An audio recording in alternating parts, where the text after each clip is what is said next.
Hashem, Beshem Hashem Naaseh Venatzliach, ou Be'avato Nafreach Be'ezrat Hashem, qu'Akadosh Baruch Hu nous mettra les paroles qu'il faut dans la bouche.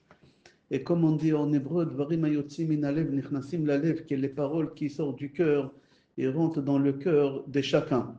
Amen. Et on ne peut pas commencer le cours sans parler de la situation en Eretz Israël en particulier, et que tout ce qui se passe dans le monde en ce moment, il y a beaucoup de signes, et c'est rapporté dans les livres des prophètes, et c'est rapporté dans le Talmud, toutes les choses qui sont en train de se dérouler. Déjà, c'est écrit, par exemple, ouvrez Gemara et Sanhedrin, page 98, là-bas la Gemara dit qu'une des dernières guerres, ça sera quand Iran elle va attaquer Israël. C'est marqué noir sur blanc comme ça. Paras. Paras, ça veut dire Iran. Je donne les références. Après, vous allez voir. Gemara Sanhedrin, page 98. Vous savez qu'à l'époque de David Améler, c'est rapporté dans le prophète que tous les enfants, à partir de l'âge de 5 ans, ils connaissaient la Torah de 98 façons. Comment ça c'est marqué? Ils connaissaient toute la Torah. Aujourd'hui, les plus grands rabbanim, ils connaissent la Torah de 4 façons. On l'appelle Pardes. Pardes, ça veut dire Pshat, Remez, Drash et Sod. C'est tout. Personne n'y connaît plus que ça. Les plus grands rabbanim, ils connaissent qu'avec 4.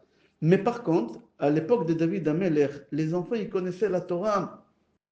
C'était des gens, c'était des tzadikim, c'était des gens qu'on ne peut pas comprendre à notre niveau comment ils étaient, ces gens élevés, purs, saints. Mais il s'est passé quelque chose. Chaque fois quand David Améler sortait en guerre, les soldats ils mouraient. Tous les soldats ils rentraient chez leur maman dans des cercueils. La mère, elle recevait leurs enfants dans un cercueil. Comme ça, c'est marqué. Alors David Améler, dans les Tehillim, j'ai dans les références, après vous pouvez vérifier dans les Tehillim 12, Pasuk 8, David Amelech, il dit à Kadosh Baruch Hu, Ata Adonai Tishmerem, Hachem, pourquoi tu ne les protèges pas? C'est des Talmidei Chachamim, c'est des Tzadikim, c'est des Rabbanim, ils n'ont fait aucun péché, pourquoi tu les tues? Pourquoi tu les tues? Pourquoi ils meurent? Tout le monde y meurt. Normalement, quand il y a une guerre, 5%, 8% des soldats meurent, il y a 20% ou 30% qui rentrent blessés, mais ils rentrent vivants. Mais ici, tous ils meurent, tous dans des cercueils, on dirait qu'il y a quelque chose. Alors je répète, c'est marqué dans le prophète qu'à l'époque de David Améler, un enfant à partir de 5 ans, il connaissait toute la Torah de plusieurs façons. Nous, aujourd'hui, on connaît que des 4 façons par des. Et quand même, les enfants y mouraient. Et la règle est, dans le judaïsme, c'est quelque chose qui est fondamental, que la Torah, elle protège. Quelqu'un qui a la Torah, ça protège. Il ne peut rien lui arriver. Et ici, on voit bien que tous les soldats de David Améler, tous y mouraient. Il n'y a pas un qui est rentré vivant. Et par contre, c'est marqué là-bas qu'à l'époque des Achav, il y avait un roi. D'abord, David, il était roi. Après David, c'est lui qui l'a régné, c'était son fils, le roi Salomon. Et après le roi Salomon, c'était Achav. Achav, il était le roi. Et pourtant, à l'époque d'Achav, tous c'était des idolâtres. Tous ils se sont convertis à une autre religion. Tous, il n'y en a pas un qui est resté juif. Je répète, à l'époque d'Achav, tous ils se sont convertis à une autre religion. Tous étaient des mécréants, tous étaient des idolâtres. Et quand Achav il sortait en guerre, qu'est-ce qui s'est passé? Tous y rentraient vivants. Alors la Gemara, elle pose la question, elle dit, je ne comprends pas. D'un côté, David Améler, que c'était des tzadikim, que normalement la Torah, elle protège, ils mouraient tous. D'un autre côté, à l'époque d'Achav, son petit-fils, quand il était le roi, ils étaient tous des mécréants, tous ils faisaient l'idolâtrie, tous ils rentraient vivants, ils gagnaient les guerres. David Améler, il donne une réponse qui elle fait réfléchir énormément. David Améler, dans les Télim 57, il répond, il dit comme ça, Nafshi ben Levaim. Nafshi ben Levaim, Leshonam Cherev Vechanit. Comment cette guerre elle s'appelle? Clavim. La vie. La vie. Ah, la vie. La vie. Clavim, c'est des chiens. La vie, c'est un lion. Des lions. Des lions. En pluriel. Hein? Et là, c'est en pluriel. David Amelech, il dit, moi, j'étais entouré des lions dans la Torah. C'était des rabbins, certes, c'est vrai. Mais quoi? La suite, c'est quoi? Il dit, les shonam cherev. Par contre, leur langue, c'était une épée. Tu as vu celle-là, comment elle est habillée? Tu as vu la fente? Tu as vu les décolletés? Tu as vu celle-là? Elle s'est pris pour qui? Avec la langue, il parlait. David Amelech, il a dit, même avec la perruque, même avec la jupe longue, même avec ta barbe, même avec ta kippa, je te tue. La religion, c'est pas la barbe, c'est pas le chapeau, c'est pas ça la religion. Avoir le respect, derech eretz kadma la Torah. Savoir vivre, c'est avant la Torah. David Amelech, il a dit, certes, chez moi, tout le monde y connaissait la Torah. À partir de 5 ans, il connaissait des dizaines de façons la Torah. Aujourd'hui, regardez tous les rabbinim qu'on a, que ce soit David Abou Khatsera, que ce soit tous les rabbinim d'aujourd'hui, ils connaissent la Torah maximum de 4 façons. Par des pshat, remez, drashot. David Amelech, il a dit, j'ai fait des recherches et j'ai trouvé pourquoi. Parce que chez moi, tous, ils avaient une langue. Tu as vu la belle-mère, tu as vu la belle-fille, tu as vu mon fils le pauvre avec qui il est tombé, tu as vu ma fille son mari, et il fume toute la journée, et il ne la considère pas, il n'est pas tactile. On ne parle pas comme ça, on n'a pas le droit. Il faut laisser Hachem faire, c'est Hachem qui gère tout. Non, à l'époque de David Amelech, ils voulaient régler les comptes eux-mêmes. Kadosh Baruch Hu leur a dit, avec toute la Torah que vous savez, le baromètre pour pouvoir rentrer au Gan Eden, c'est quoi? C'est pas un rabbin qui lui dit, c'est marqué dans la Torah. Ouvrez Sefer Devarim, chapitre 27, pasuk 49. Le baromètre pour pouvoir rentrer au Gan Eden, c'est quoi? Akadosh Baruch Hu, il dit, Tachat asher lo avadta et Adonai Elohecha besimcha ou betub levav, ba'u alecha kol aklalot haele. Afin que tu ne m'as pas servi avec la joie, avec la sérénité. Hachem, il n'aime pas les gens tristes, les gens qui vivent avec des phobies, avec des peurs. Tu peux être la plus grande religieuse, tu peux être le plus grand religieux, tu peux faire tous les mitzvot, jamais tu n'as fait aucun péché. Tu ne pourras pas rentrer au Gan Eden si tu n'as pas eu une vie sereine, calme, pas de phobie, pas de peur, pas de stress. La religion juive, c'est quoi Hachem, c'est Hachem qui le dit, c'est marqué dans la Torah, c'est pas un rabbin. C'est marqué dans la Torah, noir sur blanc, ouvrez, Sefer Dvarim, chapitre 27, pasuk 49. Tachat asher lo avadta. Tu m'as servi, mais pas avec un sourire. Encore Shabbat. Encore. Mais hier c'était Shabbat. Déjà il faut refaire les. On n'a même pas fini les salades de Shabbat dernière. Déjà il faut faire le marché. Et j'ai même pas eu le temps de finir de nettoyer la marmite de la dave de Shabbat. Déjà il faut refaire la dave. Hachem te dit écoute, si tu tires la tête quand tu cuisines, n'y fais pas Shabbat. N'y cuisine pas, j'ai pas besoin de ton Shabbat. Mange des tomates avec des concombres, ça va. Akadosh Baruch Hu, il veut qu'on soit heureux, qu'on soit serein, qu'on soit joyeux, pas de stress. Hachem, il veut pas cette chose-là. Et la personne qui elle va rentrer au paradis, c'est lui qui a fait peu de mitzvot, mais il était tout le temps heureux. C'est lui qui a fait beaucoup de mitzvot, mais il n'était pas heureux, il peut pas rentrer au paradis. Il ne peut pas, c'est Hachem qui lui dit. Alors David Amelech, il réglait des comptes. Il réglait des comptes. Dès que quelqu'un qui faisait quelque chose, il le balançait, il envoyait des textos, il publiait sur Facebook, sur TikTok, dans tous les réseaux, il les déchirait, il les tuait. Il avait des langues, des épées. La langue, c'était une épée, il tuait, il tuait, il tuait. En hébreu, il y a un proverbe qui dit Maka velo mila. Donne-moi un coup de poing, mais pas un mot méchant. Parce qu'un coup de poing, le bleu, il va partir avec le temps. Dans 2 mois, 3 mois, ça va partir. Mais les mots, ça s'oublie jamais.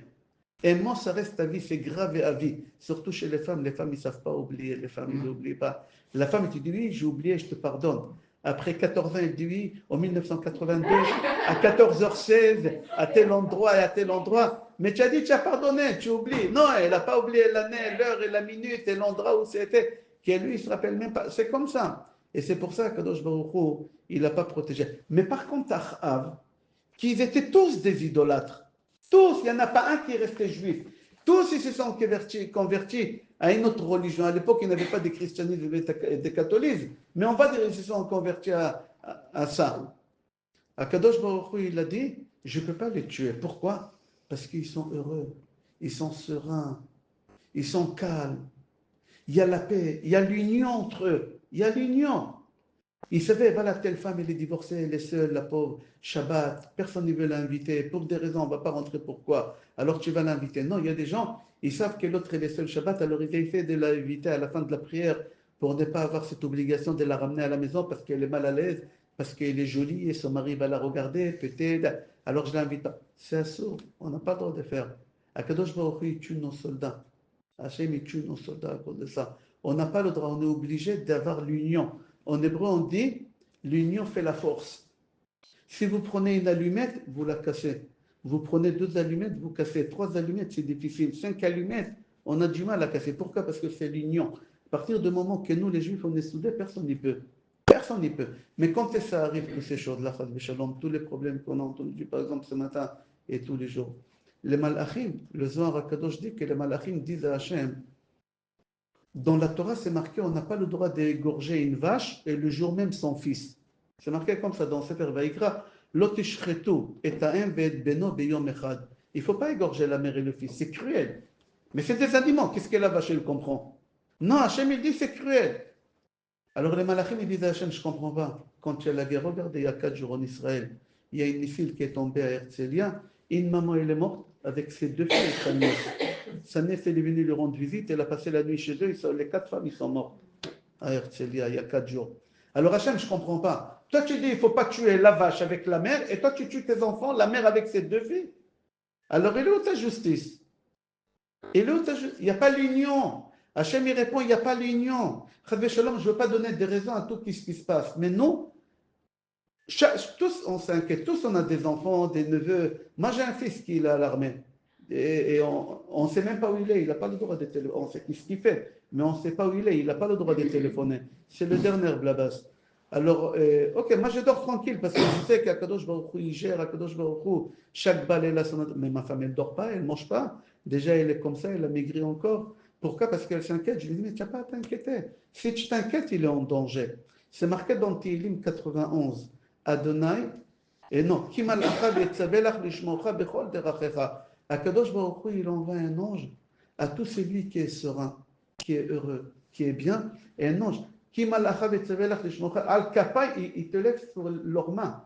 Même pas une égratignure. C'est marqué. Kimal Achav Yetzabelach. Akadosh Baruch Hu, il donne un ordre aux anges. Lishmocha Bechol Derachecha, de te protéger partout où tu vas. Al-Kapai, il te lève sur leurs mains. Pentingov ba'even reglecha pour que tu ne seras pas chas shalom et avoir une égratignure si tu es serein, heureux. Mais si tu n'es pas serein, heureux, avec ta barbe, avec ta perruque, avec ton chapeau, avec Kadosh Baruch Hu, c'est pas ça qui te protège. Comment il dit à Gaon Mivin Nadim, Kol Toratecha, Emuna. Toute la Torah, mets-la de côté. Tout d'abord, c'est la Emuna. C'est quoi la Emuna? Le symptôme de la Emouna, c'est quelqu'un qui sourit. Quand tu vois quelqu'un qui sourit, il a des soucis, mais il sourit. Pourquoi? Parce que lui, il sait, je suis entre les mains de Hachem. Prenez un bébé, jetez-le en hauteur. Qu'est-ce qu'il fait un bébé quand? Encore. Pourquoi? Il est content. Prenez un adulte, assis-toi, il a 13 ans, assis-toi, je te lève. Maman, mais tu as 13 ans, je ne comprends pas. Qu'est-ce qu'il y a? Oui, je vais tomber. D'où tu vas tomber? Tu vas tomber des 30. D'où tu vas tomber? Tu vas tomber des 20 centièmes? Non, on a peur. Comment ça se fait quand on est grand et on a peur et on attrape la chaise? Faites-moi descendre, faites-moi descendre. Mais quand on est 3 ans, on a 3 mois, encore le bébé il est content. Parce qu'un bébé, dans la subconscience, on dit en français, papa il est fort, maman il est forte, ils vont m'attraper, il a confiance à 100% qu'on ne va pas le lâcher. Mais par contre, un adulte, toujours, il soupçonne, il ne fait pas confiance. Alors toujours il a peur, toujours il a des phobies, toujours il vérifie. David Amelech, il dit, vis comme un bébé. Il a dit, moi je vis comme un bébé. Il n'y a pas quelqu'un qui avait autant de problèmes que David Amelech. Il a vécu peu de temps, le pauvre. Il a vécu 70 ans. Il y a une fille qui viole sa sœur. David Amelech, il avait Jonathan qui a violé Tamar. Oh, on a vu, c'est des familles, quoi. C'est des fous. Son fils, Avshalom, qui essaye de le tuer. C'est quoi ça? Si vous lisez la vie de David Amelech, vous vous dites, mais c'est une famille de Al Capone, c'est des assassins, des violeurs. Son beau-père, il vient, Shaoul, le roi Shaoul. David Amelech, il était marié avec Abigail, la fille de Shaoul, le roi Shaoul. Parce qu'il a tué Amalek. Il a dit, c'est lui qui tue Amalek, je lui donne ma fille. Elle était belle. David, il a tué Amalek avec les 5 pierres. Alors il a donné. David Amelech, il est marié avec Abigail, il a des enfants. Qu'est-ce qu'il fait Shaoul? Il dit, c'est plus ta famille. Il la prend, il la donne à quelqu'un d'autre. Palti ben Lakish. Palti ben Lakish, il n'a pas touché, c'était un tzaddik. Il n'a pas touché, il savait, c'est la femme de David, son père. Il a traversé des épreuves énormes. Tu imagines, ton beau-père, il vient, il te prend ton mari. Tu fais quoi? Il te dit, c'est plus ton mari, c'est le mari maintenant de je ne sais pas qui. Qu'est-ce que tu fais? Tu tues ton beau-père, tu tues tout le monde. Non. David Amelech, il a dit, Eshkeva v'isham. C'est quoi Eshkeva? Je mets ma tête sur l'oreiller et je m'endors. Qui s'endort ici aujourd'hui comme ça? Comme un bébé, toute sa vie. Il a dit, avec tous les galères que j'ai eues dans ma vie, je ne prenais pas un doliprane. Et pardon, un somnifère. Aujourd'hui, il y a des gens qui peuvent pas dormir sans somnifère. Il y a des gens qui, même les somnifères, ça ne leur fait rien du tout. Pourquoi? Parce qu'en anglais, on dit khammam, khammam. Il réfléchit, arrête de réfléchir. Il y a quelqu'un qui tire les ficelles, il y a quelqu'un qui gère. Mets-toi entre ses mains, comme le bébé qui se met entre les mains de ses parents, il n'a pas peur. Kadosh Baruch Hu, il va te donner tout ce qu'il te faut au moment qu'il faut. Et si tu n'as pas maintenant, parce que c'est pas bon pour toi maintenant, et quand ça va arriver, quand tu étais dans le ventre de ta mère, il t'a manqué quelque chose? Il t'a manqué rien du tout. Tu étais bercé dans de l'eau là-bas, la température elle était de 23 degrés, tu mangeais une alimentation extraordinaire, tout ce que ta mère elle mangeait, tout ce que ta mère elle buvait, tu consommais, tu partais pas aux toilettes, il n'y avait pas de toilettes, le bébé il ne fait pas ses besoins.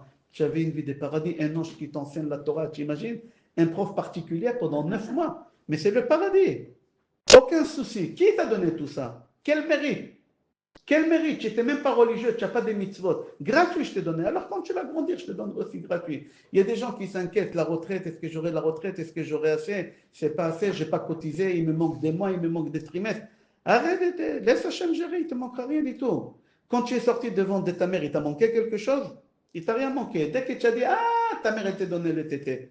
Et elle avait toujours assez. La mère, elle a exactement le gramme qu'il faut. Elle n'a pas un gramme de plus. Pourquoi? Parce que ça peut lui faire des scolioses. Si c'est trop lourd, ça lui fait. Alors Hachem, il lui donne. Alors les bébés, combien ils boivent quand il est bébé? 20 grammes?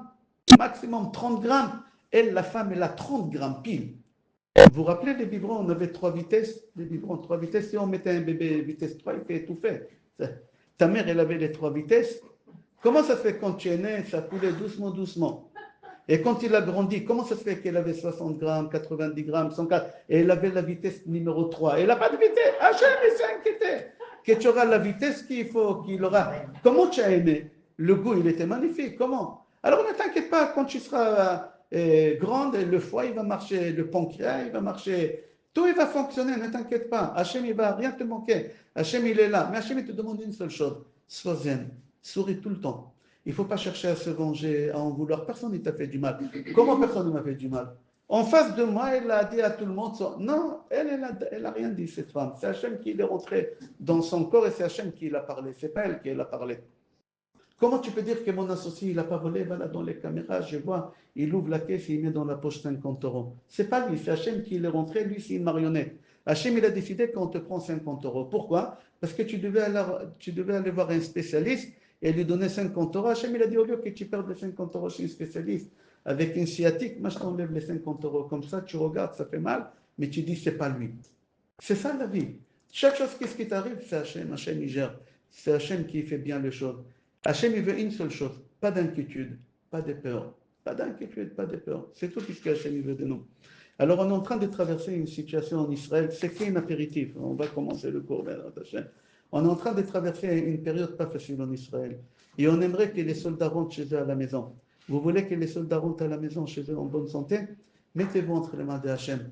N'ayez pas peur, pas de phobie, pas de peur. L'union dans la famille, l'union. Tu ne parles pas à ta belle-mère, ça fait très longtemps. Pourquoi? Parce qu'elle est partie dire à ton mari, tu es désordonné, tu as vu les chalotes, on dirait sa tête, elle n'est pas symétrique, elle pas là-bas.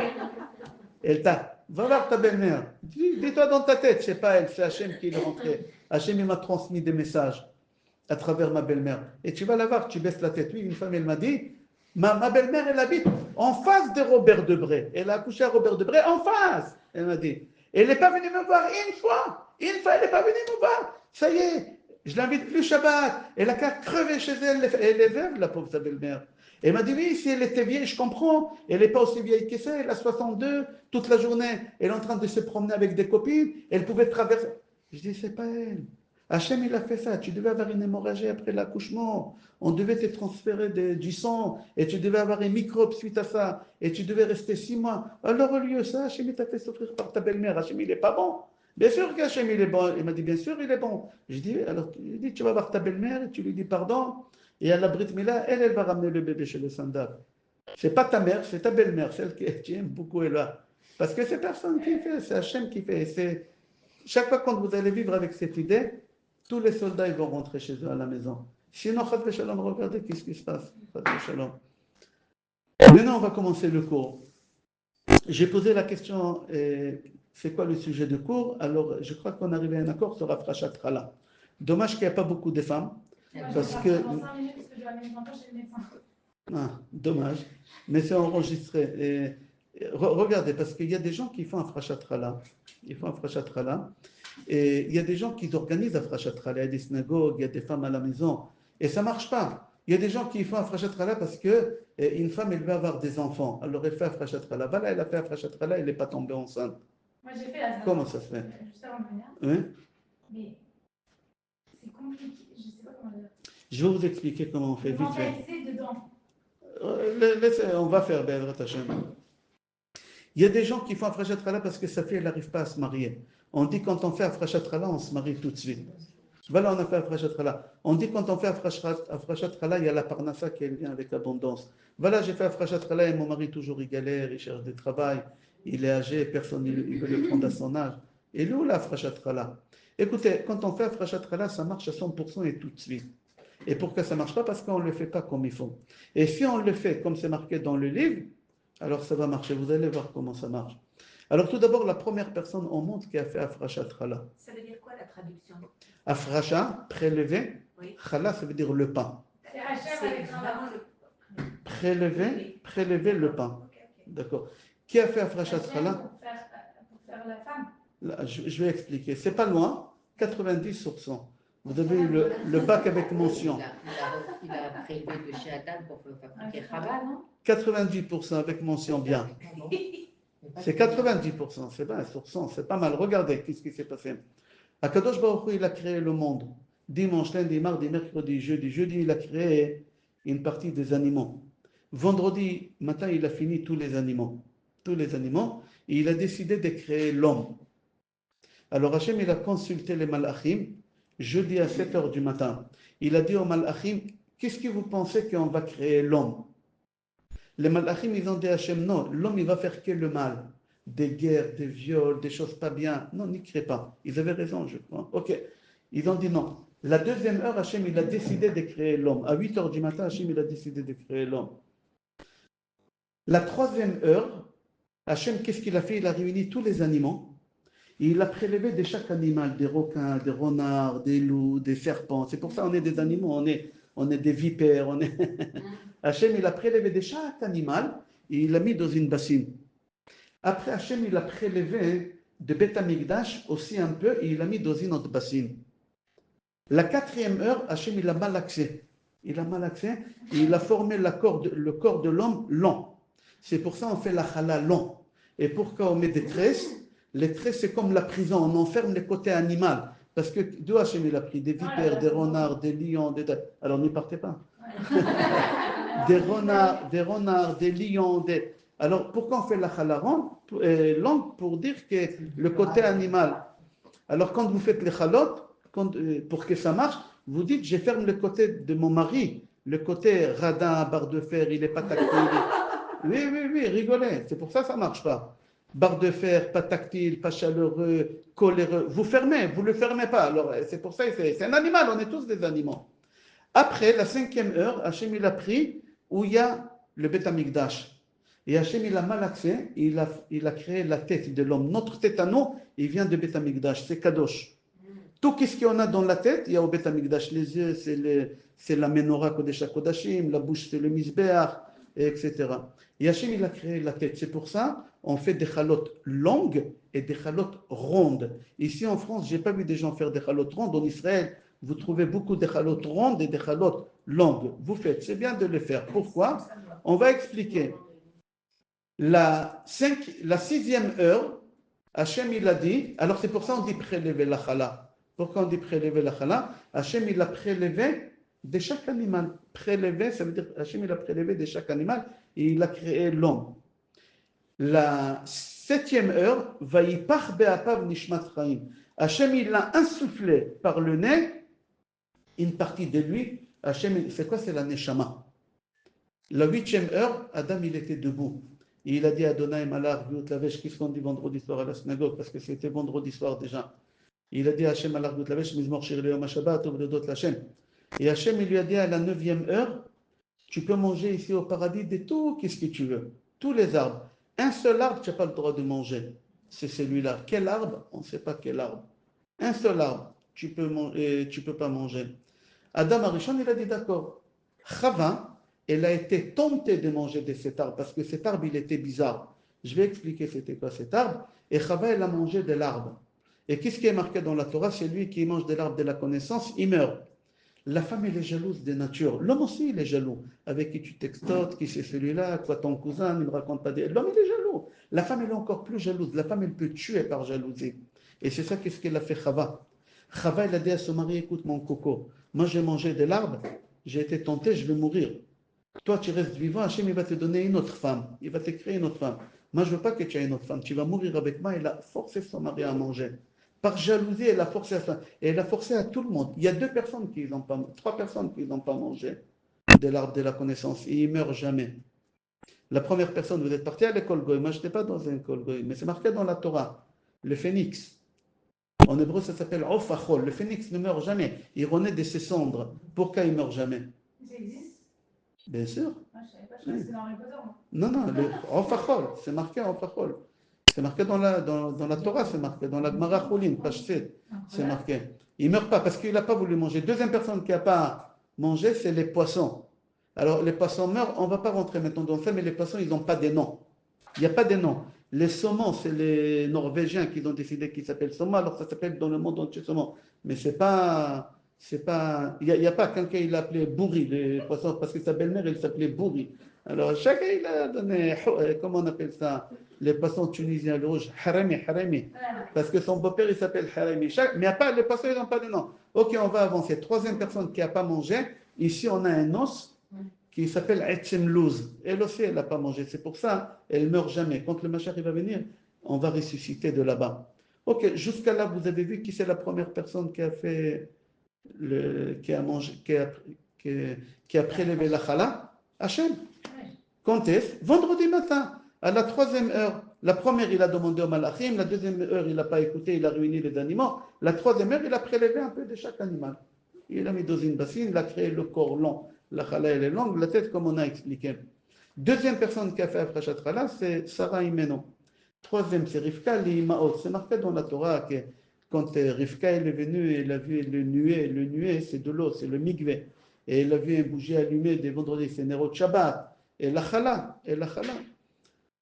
Tout le temps, c'était comme ça, Afrashat Chala.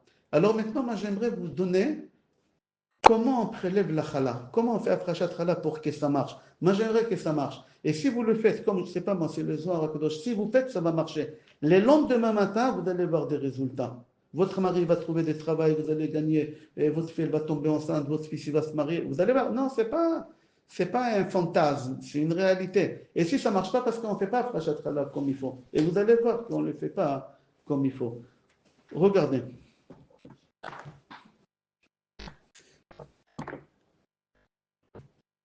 Quand on fait une bracha, Baruch Ata Hashem Elokeinu melech haolam she'akol na'eh bidvaro, combien de mots il y a dans les brachot? Vous avez compté? 10. 9. Tous 9. Toujours Ah non, 90 il y a sur 100. aussi 10. Voilà. Tous les brachot, c'est 9. Baruch Ata Hashem Elokeinu melech haolam borei pri ha'etz, borei pri ha'adama she'akol na'eh bidvaro. Il y a une seule bracha, c'est 10. Baruch Ata Hashem Elokeinu melech haolam hamotzi lechem min ha'aretz. Pourquoi? Il y a la chala. En bas, il y a la chala en haut. Le mari il doit attraper la chala avec les 10 doigts. Et le mari, il fait un motzi lechem min haaretz, et il faut couper le pain, pas à la main. Ça ramène la pauvreté. Couper le pain à la main, ça ramène la pauvreté.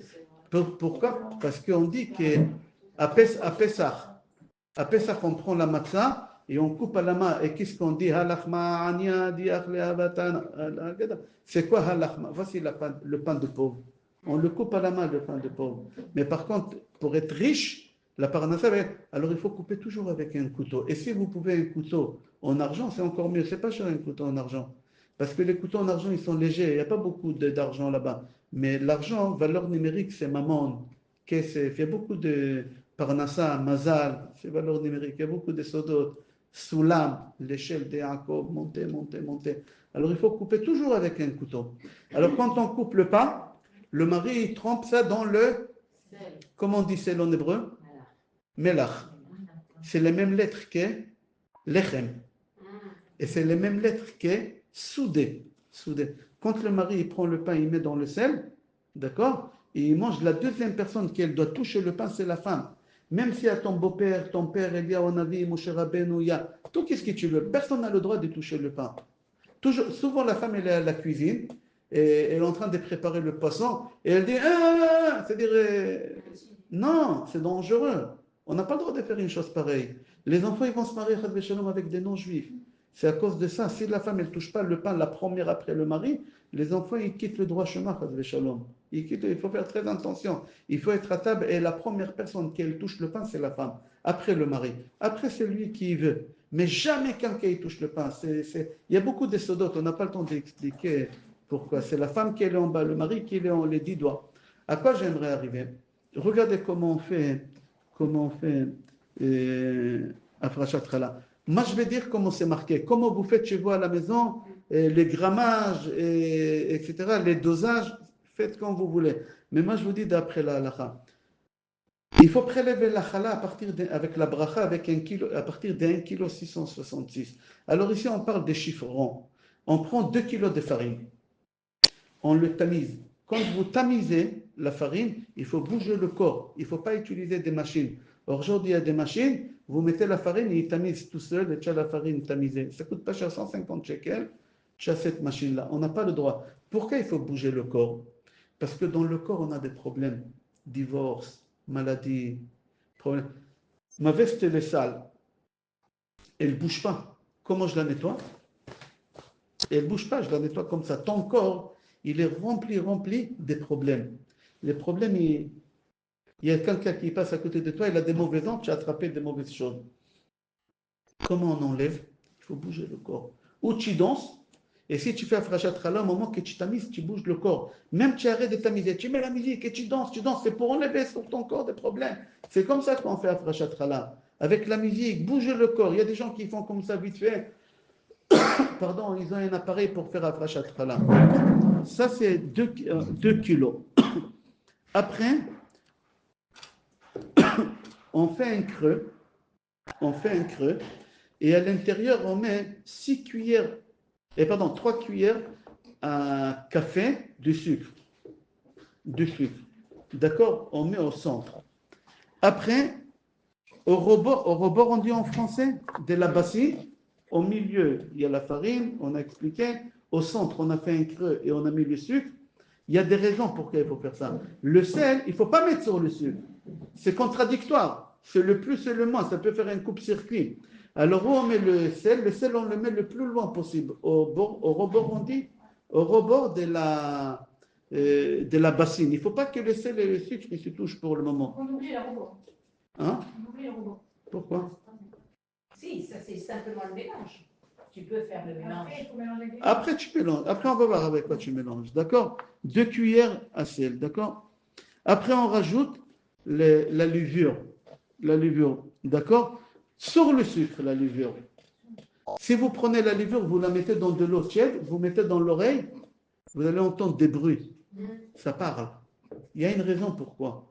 On va continuer. Après, on prépare 4 verres, comme des gobelets comme ça, d'eau.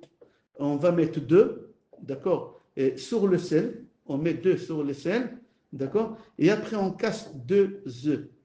2 œufs, d'accord? Et on commence à pétrir. On commence à pétrir.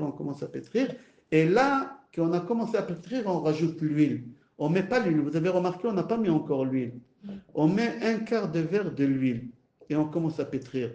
Et on les laisse. Moi, je donne en vrac les choses et on va développer ensemble chaque chose. Comment? Qu'est-ce qu'il faut faire? À quoi ça sert? D'accord? Et on les laisse repousser minimum 39 minutes. Attends, les deux verres d'eau qui restent, on les met où? Vous avez dit on met 4 verres d'eau. Sur le sel, j'ai dit. 2 sur le sel. Et vous laissez les 2 autres à côté. On va voir tout à l'heure. On ne les met pas encore. On ne les met pas encore. Donc après, D'accord. donc les œufs, on pétrit, après l'huile. Après l'huile, non, on pétrit et après on rajoute un tiers un quart de litre d'huile. Voilà, de l'huile et on commence à pétrir. Quand on a pétri, on peut rajouter l'eau si nécessaire. C'est pas obligé. Si nécessaire, on rajoute l'eau. On pétrit et on les laisse pousser minimum 39 minutes. Pourquoi je dis 39 minutes minimum? Et parce qu'il y a des gens qui donnent des chambres de pouce, ça s'appelle. Il y a un appareil, ça fait pousser vite, on n'a pas besoin d'attendre 39 minutes. Il y a des gens qui sont pressés aujourd'hui, tout est moderne. Tu peux avoir cet appareil en Israël, à la maison, on a cet appareil, ça fait pousser vite la pâte. En 5 minutes, vous avez la pâte qui a poussé déjà. Ça s'appelle les chambres de pouce, ça s'appelle. Pourquoi 39 minutes? Parce que Shabbat, on a 39 travaux. 39 travaux. Et Adam Arishon, quand il a fauté, et Motzei Shabbat, Hashem, il a fait sortir des Gan Eden, 39 heures, ils se sont écoulés de là-bas. Et c'est pour ça qu'on allume combien de bougies à Hanouka? Combien? 44, non? 44 sans les shamash. Ah. 44, ça fait 36. D'accord? 36, on allume. Alors venez. Comment on prélève la chala? Maintenant, ça a poussé. Après que ça a poussé, tu prélèves la chala. Comment tu prélèves? Ton mari, comment il a attrapé le pain? Vous vous rappelez comment on a dit? Avec les 10 doigts. Oui. Il peut attraper. Toi aussi avec les 10 doigts. Qu'est-ce que tu fais? Tu prends dans 2 ou 3 endroits. Tu prends, mais un peu. Moi, j'ai vu des femmes qui mettent des gants pour prélever parce qu'ils disent la chala et les kadosh.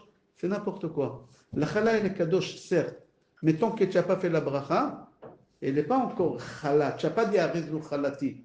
Alors tu prélèves dans 2 ou 3 endroits. Pourquoi il faut prélever dans 2 ou 3 endroits? Parce que, Pour être sûr de tout avoir.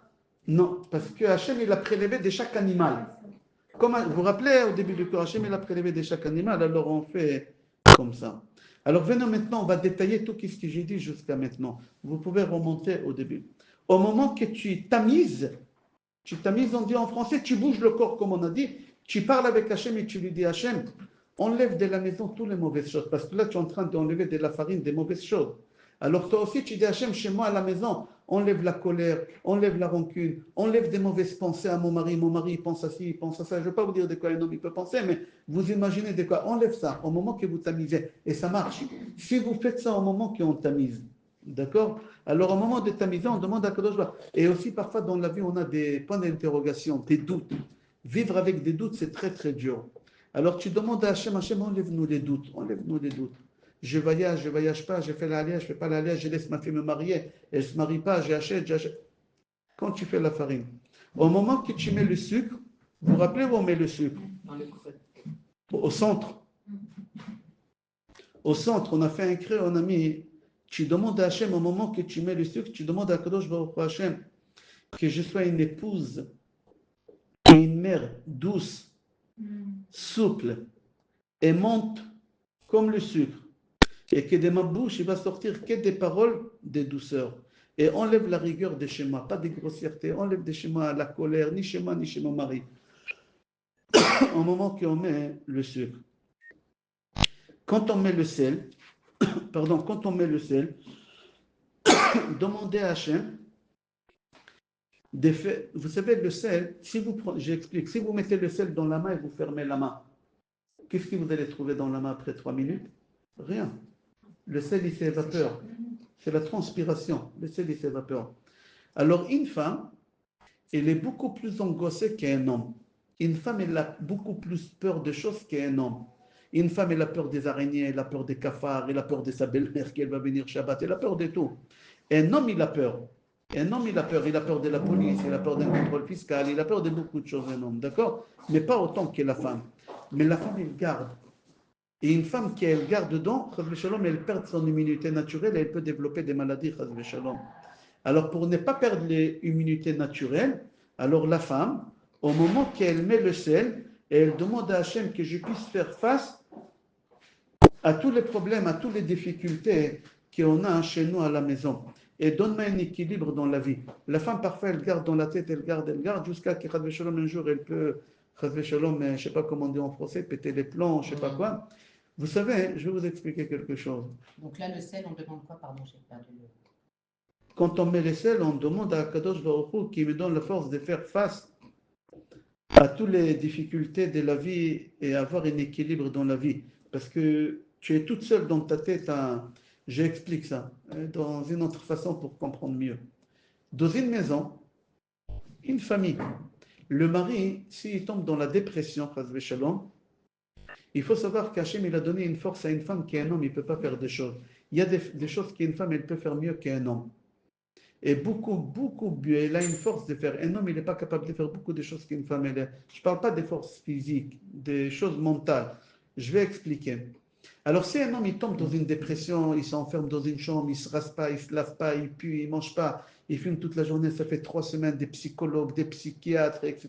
Il est tombé dans une dépression.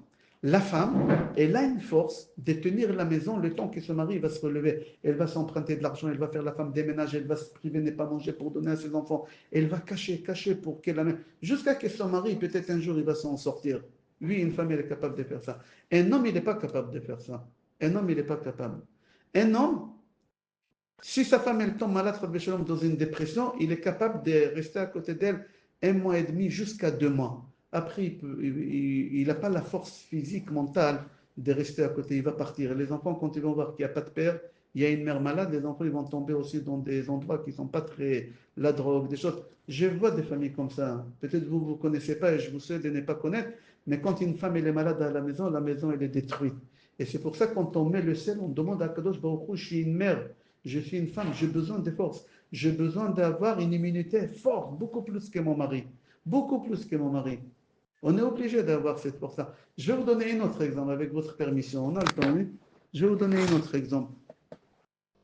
Imaginons un homme et une femme, un couple. À 11 heures, ils sont assis sur le fauteuil. Ils sont en train de bouquiner. On ne va pas dire qu'ils regardent la télé parce que nous, on n'a pas la télé chez nous. Ils sont en train de bouquiner. Et dans toutes les maisons, c'est comme ça. Toutes les maisons. La femme, à 11 heures, elle dit à son mari, je suis fatiguée, il faut que j'aille dormir. Qu'est-ce qu'elle fait, la femme? Toutes les femmes, c'est la même chose. Il est 11 heures, elle ne monte pas au lit avant 11h40. Il n'y a pas une femme qui monte au lit avant 11h40. Quand elle dit à 11 heures, je suis fatiguée, la première chose qu'une femme elle fait, elle rentre à la cuisine. Elle va voir s'il y a de la vaisselle à mettre un peu dans de l'eau pour que demain ce sera facile. Elle va voir s'il y a des choses à mettre au frigidaire. Elle va prendre la poubelle, elle va faire un nœud, elle va les mettre devant la porte. Comme ça, son mari, demain matin, en partant, mais lui, il fait soi-disant qu'il n'a pas vu, il s'en va, il lui laisse la salle des poubelles.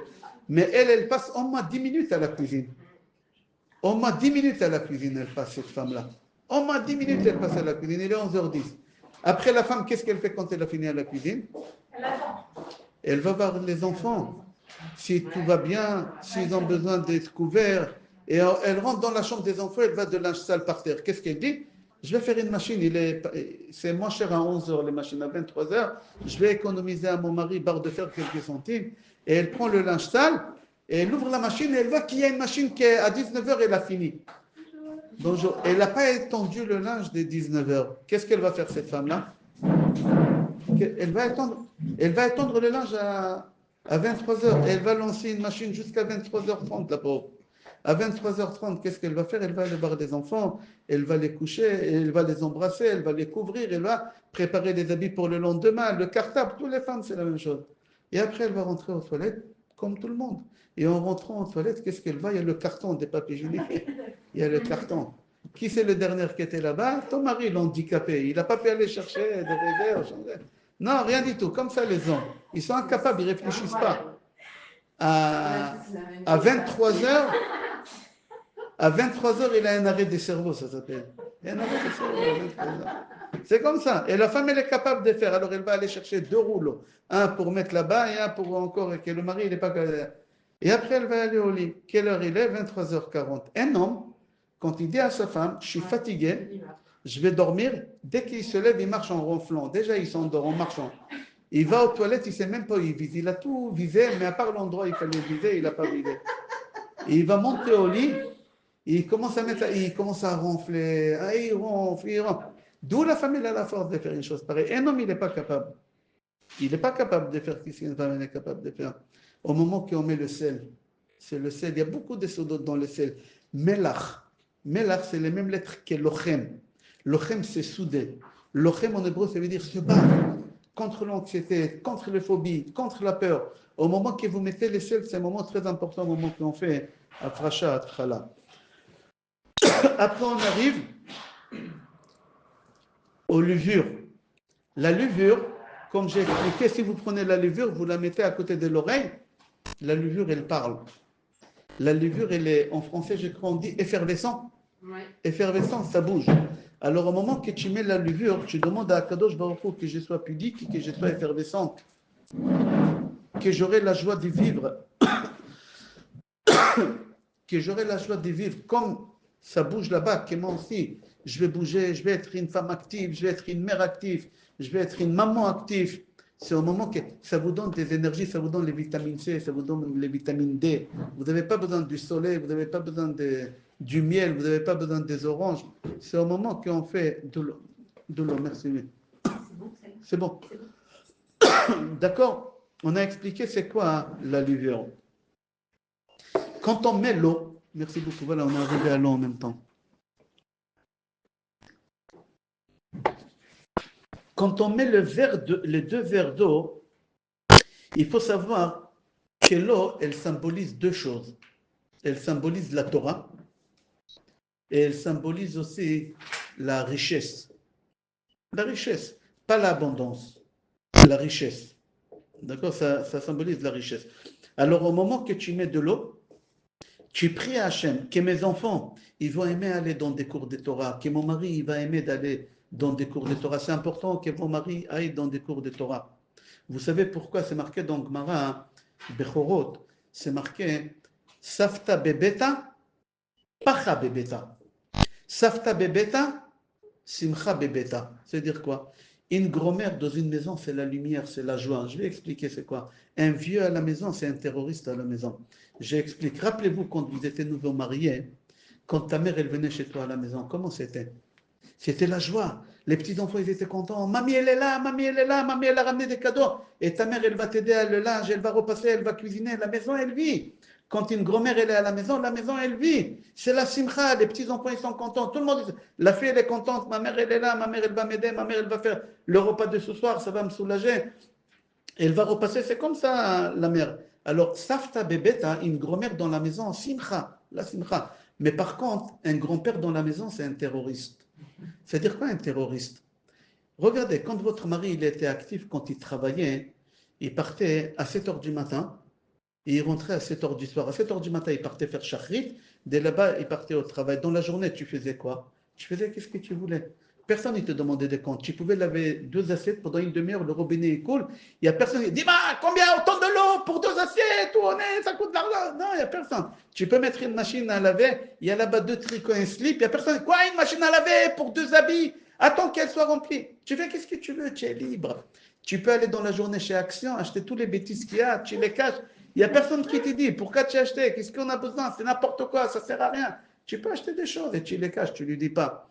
Tu vis pendant. Mais quand ton mari, il est vieux, il est à la retraite, alors là, depuis le matin, où tu vas, avec qui tu as parlé, qui c'est celui-là, qui c'est celui-là, et qu'est-ce qu'elle veut encore ta mère, et pourquoi ta mère elle veut venir, mais ça me casse les pieds, je vis plus, je suis étouffé, ta mère elle est là tout le temps, et pourquoi la machine à laver elle tourne pour rien, et pourquoi elle a la lumière pour rien. Tu dis, tu m'étouffes. Quand tu travaillais, je faisais qu'est-ce que je voulais. Les jeunes, vous ne comprenez pas encore ça, mais quand vous allez grandir, vous savez d'où ça vient ça? Un vieux à la maison, terroriste à la maison, 2 choses, cours de Torah. Si vous envoyez vos maris à des cours de Torah, profitez, mesdemoiselles, mesdames, les jeunes, profitez, envoyez vos maris. Si vous n'êtes pas encore mariés, la première condition, cours de Torah. Il n'y a qu'un cours de Torah qui mettra la valeur d'une femme dans la tête d'un homme. Un homme, s'il ne connaît pas la Torah, il ne connaît pas la valeur de sa femme. Il va la traiter d'une vache à lait. Fais des gosses et cuisine et tais-toi. C'est comme ça. Il est capable de faire des choses que la Torah, elle adoucit l'homme. La Torah, elle change l'homme. Mes filles, quand ils devaient se marier, moi, je leur ai dit, chez nous, les religieux, on ne peut pas trop tarder. Je leur disais, 8 mois. Si ça dépasse 8 mois, moi, je veux qu'on arrête. C'était mon seul veto. On arrête si ça dépasse 8 mois, parce qu'après, ça peut glisser. Chomeret Negia, il y a des accidents, des embrassades. Il n'y a pas chez nous ça. Alors, mes filles me disaient tous, que ce soit Elinor, mais papa, comment on peut connaître quelqu'un? En 8 mois, on va vivre avec lui 120 ans. Quand je leur disais à mes filles, je vous conseille 4 choses. Tu vas regarder. S'il en a un de ces 4 choses, n'y perds pas ton temps. En 8 mois, tu peux savoir. S'il en a un de ces 4 choses, on ne se marie pas. Parce que c'est un divorce assuré. C'est un divorce assuré. S'il en a un de ces 4 choses, si là, il met le doigt dans le nez, dans la bouche, ça, on va régler, ne t'inquiète pas. Il mange, il rote, on va régler, ne t'inquiète pas. Ça s'arrange. C'est des défauts qui. Mais il y a des défauts qui ne s'arrangent pas, qu'une femme, elle ne peut pas supporter et elle va divorcer. Et focalisez-vous sur ces 4 choses. On va dire. Focalise-toi sur les 4 choses. Sinon, ça ne sert à rien de. Après, Shalom, on ne peut pas tarder, traîner. C'était comme ça. La première chose, un homme qui est nerveux, mais je parle nerveux, En arabe marocain, on dit la Santa Maria. Un quart de tour, il renverse la table de Shabbat, et il est capable de lever la main. Parce que sachez qu'un nerveux, il dépasse avec le temps, il devient pervers narcissique. Pervers narcissique, il peut tuer. Tous les pervers narcissiques, ils ont tué. Même dans la Torah, on avait beaucoup de pervers narcissiques. J'ai fait un cours sur les pervers narcissiques. Il y a 15 points pour reconnaître un pervers narcissique. Tous les pervers narcissiques, ils ont tué. Que ce soit Caïn, il a tué Abel, que ce soit Ishmaël qui a voulu tuer Yitzhak. Tous les pervers narcissiques qui tuent. Quelqu'un qui est nerveux, premier degré, avec le temps, il devient pervers narcissique, il va t'étouffer mentalement. Une femme aujourd'hui. À l'époque de nos grands-mères, on se taisait, on disait rien, on recevait des coups, et on n'avait pas cette mentalité de divorcer. C'était, après la femme, elle était... Si vous voulez que votre mari vous respecte, cours de Torah. Quel cours de Torah? Deuxième chose, c'est quoi? Il faut un homme, quand tu choisis ton homme, qu'il a un peu de spiritualité. Il fréquente la synagogue, il a un rave. Il a un rave. Si ton mari n'a pas de rave, sache qu'il va te traiter pour une vache. Quand vous allez vieillir, il est capable de faire des choses horribles. Des choses horribles. Ça sera un divorce. Aujourd'hui, le quota des divorces, sur chaque deux mariages, il y a un divorce dans la communauté juive. Il y a à peu près 20 ans, sur 10 mariages, il y a 3 divorces. Ça va, on était encore bien. À l'époque, chez les Goïms, sur 10 mariages, 6 divorces. Nous, on avait 3 divorces. Aujourd'hui, en 2025, voilà, j'ai fait un mariage dimanche, ça fait peur. Mais dimanche, j'ai fait un mariage à la Grande Synagogue à Paris. Et le soir, j'ai fait un mariage à Hilton Charles de Gaulle. J'ai marié 2. Je suis rentré à la maison, je dis à ma femme, il y a un des 2 qui va divorcer dans l'année. Ce n'est pas une malédiction, c'est une réalité. Sur chaque 2 mariages, il y a un divorce. Et dans l'année, il divorce. J'ai reçu une fille hier, avec une perruque. Je ne savais pas qu'elle a la perruque, qui me dit, elle commençait à pleurer. Dès qu'elle a commencé à parler, je ne savais même pas. Rab, je suis divorcé, ça fait 4 ans. Je dis, toi, tu as eu le temps de te marier, ça? On dirait que tu as 12 ans. Il m'a dit, j'ai 21. Je dis, qu'est-ce qui s'est passé? Le lait de ta mère, il n'a pas eu le temps de sécher. Il y a encore le lait de ta mère ici. Déjà, tu t'es marié, tu as divorcé. Elle m'a dit, oui, je me suis marié, on est resté ensemble 6 mois. Et je me suis rendu compte qu'il fume des pétards. Et elle a raconté des choses horribles, qu'elle a divorcé. Et elle pleure, ça ne se voit même pas la pauvre. À 21 ans, elle est obligée de...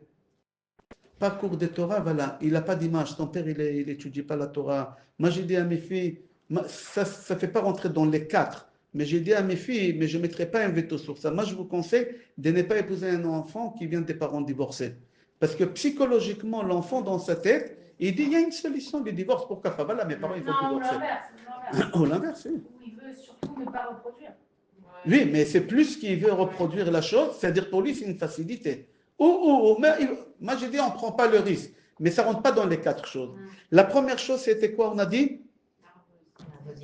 La colère. La deuxième, spirituelle, quelqu'un qui a une image. Parce qu'un homme, il copie beaucoup sur les autres. Beaucoup, l'homme, il copie. Et quand il écoute un cours de Torah, la Torah, elle adoucit. C'est ça dans la Frashatrala, quand tu mets de l'eau. La troisième chose, un homme qui n'est pas tactile et qui ne fait pas de compliments. Ma fille, elle m'a dit, papa, comment je fais ça? J'ai dit, mais tu vas voir comment il embrasse sa mère, comment il embrasse sa grand-mère, quand il part, etc., avec ses sœurs, avec ses frères. Un homme qui n'est pas tactile, vous savez qu'il y a une femme, si le mari n'est pas tactile avec elle, si le mari n'est pas tactile, elle va développer des maladies. Elle va développer des maladies. Il y a beaucoup d'hommes qui sont tactiles. Écoutez, il y a quelqu'un qui... Ah, il y a quelqu'un qui était sur rentrée. Laissez-moi finir. Laissez-moi finir. La troisième chose, c'est un homme qui n'est pas tactile et qui ne fait pas de compliments. Un homme, si vous voulez lui donner des forces, même s'il est fatigué, dites-lui, il y a une belle affaire, va là-bas, 15 000 euros en noir dans la poche, il va se réveiller comme un lionceau. Il va courir. Une femme, pour lui donner des forces, voilà, il y a une chaîne. Oh, Madame Bobo, Ça va, vous avez Baruch Hashem. Ça me fait tellement plaisir. Baruch Hashem, ça fait 20 ans. Baruch Plus Hashem. même, plus. Ah oui, je pense. Non, moi j'ai quitté il y a 18 ans, je crois, Vous non? avez quitté il y a 18 ans? Je sais Peut-être j'ai pas compté moi, les ça 2 va dernières. faire 29 ans que je suis là-bas, mais j'ai l'impression que vous étiez tout au début où je suis arrivée.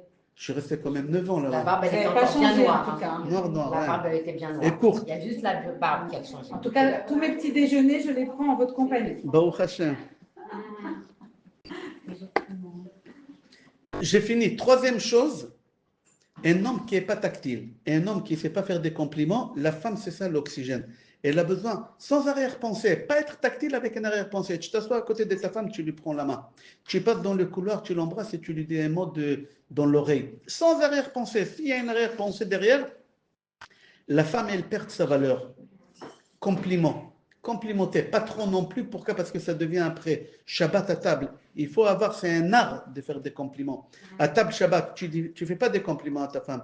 Tu dis aux enfants, vous avez vu maman les salades qu'elle a fait ce Shabbat. Et tu parles à tes enfants, tu parles pas à ta femme. Ça, c'est un compliment indirect, on appelle ça. Ça donne à la femme des forces. Tu vas voir Shabbat prochain, qu'est-ce qu'elle va te faire? Elle va te faire des choses que jamais tu aurais rêvé qu'elle te fait. Elle va te faire des plats que tu sais même pas, cordon bleu, on dit ça. La troisième chose, c'est quoi? C'est tactile et complémentaire. Quatrième chose, radin. Il y a radin et radin. Il y a radin économe, on l'appelle, et il y a un radin meknasi. Moi, je suis de Meknas, mais il y a radin de Meknas. Il y a une femme, elle ne peut pas supporter. Un homme radin, et une femme, elle ne peut pas supporter ça. Ça. À long terme, à moyen terme ou à court terme, il y a un divorce qui va y avoir. Une femme, elle ne peut pas. C'est pour ça aujourd'hui, les femmes, ils sortent travailler. Pour avoir leur argent, pour faire ce qu'ils ont envie de faire avec. Mais une femme qui ne travaille pas, qui elle dépend de son mari, c'est un divorce assuré à long terme ou à moyen terme. Ou tu sors travailler, ou l'homme est obligé d'être large. C'est les quatre choses. Et quand tu es ça, c'est quand au moment qu'on met de l'eau. On met de l'eau pour faire la frachatala. D'accord? Comme on a expliqué les deux vers. Un vers, c'est pour la Torah, pour qu'il va copier, comme on a dit, l'image d'un rave. Et envoyez vos maris à des cours de Torah, vous allez voir, il va être transformé, il va se transformer. Un caractère ne s'en change jamais. Rabbi Israël, c'est l'interdit. Un coléreux, il reste coléreux à vie. Si ton mari te dit, je te promets, chérie, je m'améliore, je vais changer, c'est un menteur. Peut-être il a la volonté, il ne ment pas, mais changer, il ne changera pas. Impossible qu'un homme il change un caractère, c'est pas possible. Mais il y a une seule chose, qu'elle peut changer un caractère, c'est qui? C'est un cours de Torah. On apprend ça de qui? Eliezer, les serviteurs d'Abraham. Vous vous rappelez, Eliezer, il voulait que sa fille l'épouse Yitzhak. Qu'est-ce qu'il lui a dit, Abraham Avinu? Ata arur ve'ani baruch. Tu es maudit. Tu es maudit, toi. Moi, je suis béni. Et c'est pas possible. Ve'en arur mitdabek bebaruch. On peut pas. Et où Abraham Avinu aujourd'hui? Dans sa tombe. Abraham Avinu, il est au caveau des patriarches. Et où Eliezer? Il est au ciel. Il y a 7 personnes qui ne sont jamais morts. Ils ont monté vivants au ciel. Eliezer, Eved Avraham, Serach Batacher, Elion Avi, Rabbi Yosha ben Levi, Ishaï Avi David, Amram Avi Moshe. Je ne me rappelle pas qui c'est le 7e. 7 personnes, ils ne sont pas morts. Eliezer, il a dépassé Avraham Avinu, le père de la nation juive. La Gemara dit, comment c'est possible? Avraham, il lui a dit, tu es maudit. La Gemara, elle répond, Hayad Ole ou Mashke Mitorato. Il a étudié la Torah d'Avraham, il l'a transformée. C'est pas parce qu'il a été béni par la vanne, Eliezer? Je ne sais pas. Je l'ai lu dans le livre de. Je ne sais pas. Justement, il avait été béni par la vanne et que comme la Et c'est pour ça. vanne Attends, et tu crois que la vanne, c'est bénédiction, elle marche, elle passe le plafond? Non, il n'est pas mort. Non, il y a un malentendu peut-être. Parce que la bracha de la vanne ne fonctionne pas. Quand il a béni ses sœurs, il leur a dit Tehina bruchot la Hashem. Quand il les a pris, alors Rachid dit sur place, la bracha de la vanne, elle ne marche pas parce que c'est un rachat. Enfin, d'accord. On est arrivé où? On est arrivé aux œufs, on dit œufs, les 2 œufs. Les 2 œufs, c'est la fécondation. Quand une femme elle est enceinte, alors on lui bénit, on lui dit que tu accouches, que tu accouches comme une poule. Comme ça on dit dans la Gemara. Shetelet katarnegolet. Pourquoi? Une poule, elle pond tous les jours et elle a pas mal. Elle a pas mal. Toi aussi, tu vas pondre sans douleur, sans risque, sans rien du tout, Bédrat Hashem. Ni toi, ni le bébé. Alors, quand est-ce qu'on peut tomber enceinte? Et on tombe enceinte. Faites-le, vous allez voir, c'est au moment qu'on met les œufs. Au moment que tu mets les œufs, c'est une femme qui a du mal à tomber enceinte, tu lui dis, c'est à toi de mettre les œufs, elle met les œufs et elle pense à la fécondation. Aussi, elle est déjà enceinte pour avoir un accouchement facile et rapide, sans douleur. Le bébé, il va glisser de lui-même, comme la poule. C'est au moment qu'on met les œufs. Après, on rajoute l'huile. L'huile, c'est l'abondance. Vous vous rappelez tout à l'heure, j'ai dit que l'eau, ce n'est pas l'abondance, c'est la richesse. L'huile, c'est l'abondance. Alors, il y a des gens qui gagnent bien leur vie, mais le 15 du mois, ils sont avec la langue dehors. Ils n'arrivent pas à finir le mois. Ils ont du mal financièrement. Alors, ils s'empruntent, ils touchent les économies, etc. Quand tu mets l'huile dans la frachat chala et tu fais comme on a expliqué, hein, au moment que tu mets l'huile, comme on a expliqué tout à l'heure, il n'y a pas de problème de parnassa, il y a l'abondance. Même toi, tu vas prêter à des gens. même tu mettras de côté sur les comptes, je ne sais pas comment on les appelle, tous ces épargne et compagnie, et Covid, et tout ça. Je ne sais pas comment on appelle ces comptes-là. D'accord? Et après, tu vas pétrir. Tu vas pétrir, comme on a expliqué tout à l'heure, tu vas pétrir. Et au moment que tu pétris, tu dis à Kadosh Baruch Hu, comme le miracle qu'il a fait le prophète, et avec la femme tsarfatite, je vous donne les références, vous pouvez voir dans Melachim, Roi tome 1, chapitre 17. Là-bas, la farine et l'huile, ils ne se sont pas arrêtés. L'abondance, tu demandes à Kadosh Baruch Hu l'abondance. Tu demandes à Kadosh Baruch Hu, Shia Kol Rach, gamiche, souple, sans difficulté. Parfois, on a envie de faire un passeport, des blocages, il faut ton extrait de naissance. Tu es né à Tunis, d'où je vais ramener un extrait de naissance de Tunis? Il faut envoyer un autre, tu attends 2 mois. Pourquoi des difficultés? Tu vas avoir tout facile. Tu demandes un appartement à HLM, tu auras avec facilité. Tout ce que tu veux avec facilité. La alia avec facilité. La retraite, on ne va pas te dire directement qu'il c'est des trimestres, pas des trimestres. Rien du tout avec facilité, comme ça il dit ici. D'accord? Comme ça, tu pries au moment que tu fais ça. Après, tu couvres la pâte. Tu couvres la pâte. Et au moment que la pâte couvre et elle est couverte, tu pries à Kadosh Baruch Hu qui a la bracha dans cette pâte-là. Et qu'à la maison, tout va gonfler comme ici, ça gonfle. Et qu'est-ce qui va gonfler? La parnassa. Parnassa, briou, dzivou, gzera, shel kayama, shlombaïd, veshakol, itfar, besheva. Le Zohar HaKadosh, il dit, quand ça pousse, tu mets la musique et tu pries à Kadosh Baruch Hu et tu dis, la parnassa, elle va pousser comme ça. La santé, elle va pousser comme ça. Le mariage de mes enfants, Be'ezrat Hashem. Zera, shel kayama, des petits-enfants, des arrière-petits-enfants, Be'ezrat Hashem. Pas de stérilité chez nous à la maison. La paix avec mon mari et que tout va pousser avec abondance. Après que ça a poussé, minimum 39 minutes, on a expliqué pourquoi le 39, tu fais Afrashat Chala. Comment on fait Afrashat Chala? Avec les 10 doigts. Comme on a expliqué, le mari, il prend les 2 chalotes avec les 10 doigts, toi aussi tu prends avec les 10 doigts, tu prélèves dans plusieurs endroits. Pourquoi plusieurs endroits? Comme Hachem il a prélevé, comme on a expliqué chez les animaux, c'est la première personne qui a prélevé au monde Afrashat Chala, c'est Hachem qui l'a fait. Avec Adam, il a prélevé, toi aussi tu prélèves dans plusieurs endroits. On n'a pas besoin de mettre des gants. J'ai vu des femmes mettre des gants parce qu'on n'a pas le droit de toucher la pâte, parce que la pâte, elle est kadosh. Elle n'est pas kadosh encore, la pâte.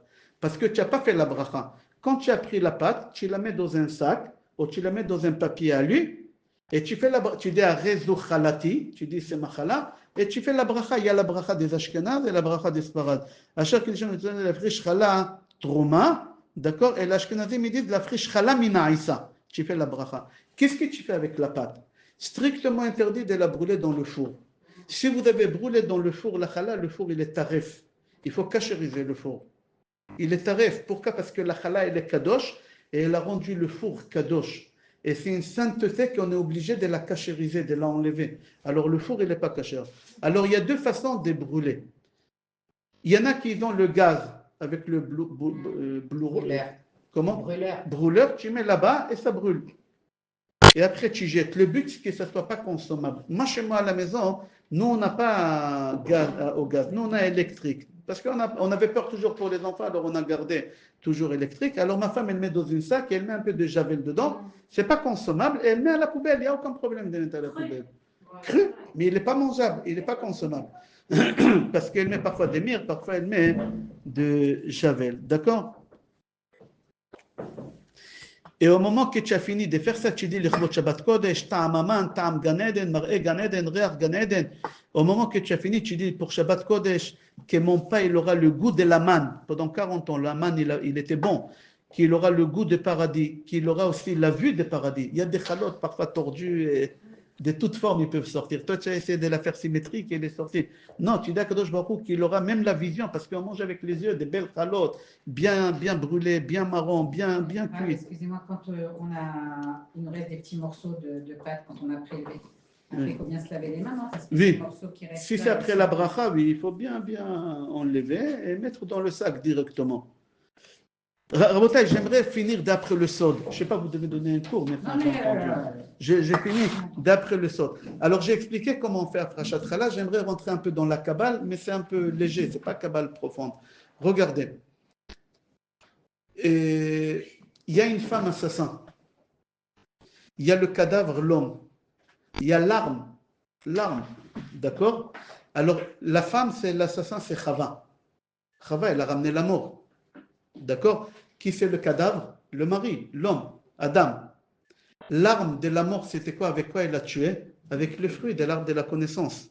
D'accord? C'était quoi le fruit de l'arbre de la connaissance? D'après la Kabbale, c'était un arbre bizarre. C'est pour ça que Chava, il a été tenté de manger de cet arbre-là. C'était un arbre, d'un côté, il poussait des raisins et de l'autre côté, il poussait de blé.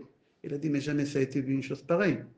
Alors il a mangé de l'arbre, il n'a pas mangé des fruits. On ne peut pas manger. C'est marqué dans la Torah qu'elle n'a pas mangé des fruits. C'est Batochal mina'et. Elle a mangé de l'arbre.